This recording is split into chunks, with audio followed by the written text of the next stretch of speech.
अस्सलाम वालेकुम। मेरा नाम डॉक्टर फैसल कादिर है और मैं यहाँ पर national institute of cardiovascular disease Karachi में एसोसिएट प्रोफेसर हूँ कार्डियक इलेक्ट्रोफिजियोलॉजी में।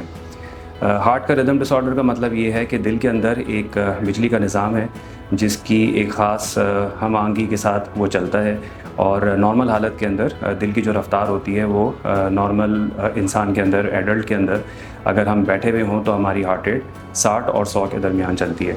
अगर ये दिल की रफ़्तार नॉर्मल हालत के अंदर 60 से कम हो या 50 से कम हो तो उसका मतलब है कि कोई दिल के बिजली के निज़ाम के अंदर प्रॉब्लम है। या अगर नॉर्मल हालत के अंदर ही बैठे बिठाए पेशेंट का हार्ट रेट 100 से ऊपर चल रहा हो और बग़ैर किसी वजह के,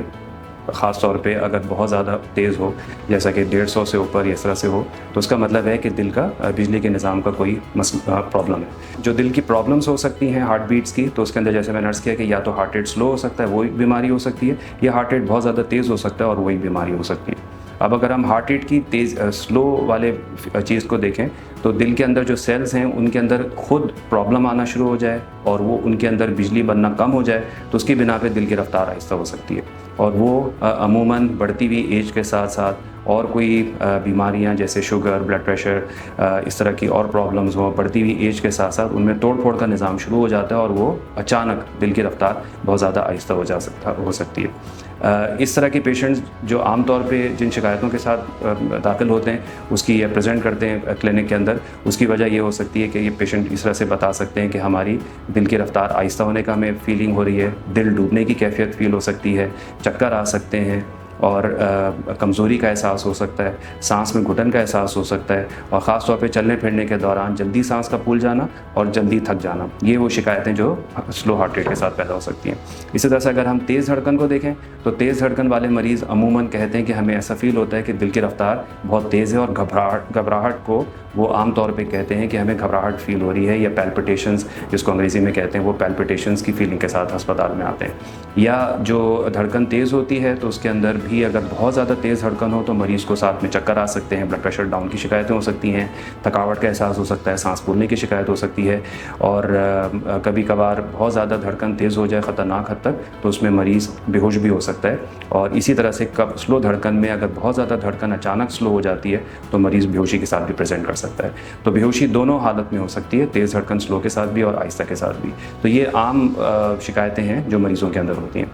NICVD के अंदर ये एक ख़ास स्पेशलिटी मौजूद है जिसके अंदर बहुत सारे पेशेंट्स हमारे पास ऑल ओवर पाकिस्तान रेफ़र होते हैं और मैं कहूँगा कि इवन जो है नियर बाय एरियाज़ में या इंटीरियर सिंध से, लोअर पंजाब से, बलूचिस्तान से हमारे पास बहुत सारे पेशेंट्स रेफ़र होते हैं, इवन KPK से,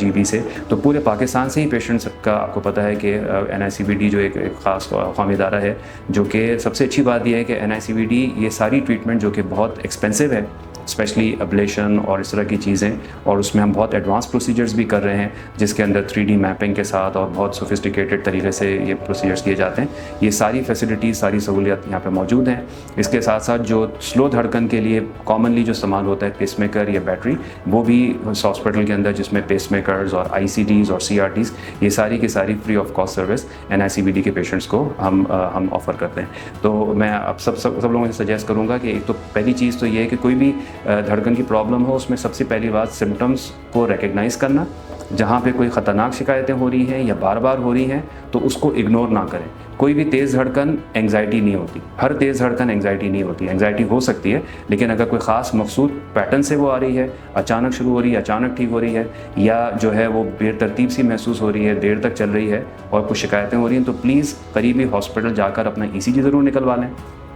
और अगर डॉक्टर्स को लगता है कि उसके अंदर कोई प्रॉब्लम है तो फिर NICVD या जो भी दिल के इदारे हैं वहाँ पर आप जाकर अपना मुआयना करवा लें, अपने मौले से मिलें और फिर उसके हिसाब से वो जो डॉक्टर्स आपको फर्दर टेस्टिंग और उसके हिसाब से आपको बताएंगे। तो मैं समझता हूँ कि ये सारी मालूमात आपके उसमें कुछ फ़ायदेमंद होंगी और उम्मीद है कि आप